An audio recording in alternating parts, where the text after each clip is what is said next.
হাই দিয়াচোন হাই এবাৰ দিয়া হাই বুলি তুমি ডাঙৰ আপোনালোকক এই ফ্ৰুটি দিছিলোঁ আমাৰ সৰুটোৱে এতিয়া খাব নোৱাৰে নহয় হেৰি কেনেকৈ খাব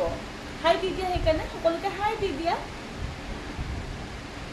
ক আজিকালি মই ডাঙৰ হ'লোঁ নহয় এইবিলাক খাব পৰা হৈছোঁ নহয় অলপ অলপ আমাৰ এই টিকলাটো ডাঙৰ হ'ল দেই ন হাই দি দিয়াচোন কি খবৰ সোধাচোন ভাল অঁ ভাল খবৰ ভাল তোমাক সোধা নাই তোমাক সুধিবহে দিছোঁ মই সোধাচোন কি খবৰ তোমালোকৰ ভাল ভাল ভাল ভাল তুমি ভালেই থাকা আমাৰ এইটো দেই পুতুলুটো আমাৰ অকণ অকণ ডাঙৰ হৈছে আৰু বদমাছ হৈছে নাই নাই বদমাছ নহয় বদমাছ বুলি ক'লে তেক একদম দম দি দিয়ে ক'ত যোৱা দিয়া বাই বাই দি যোৱা বাই বাই দি যোৱা বাই বাই বাই অ'কে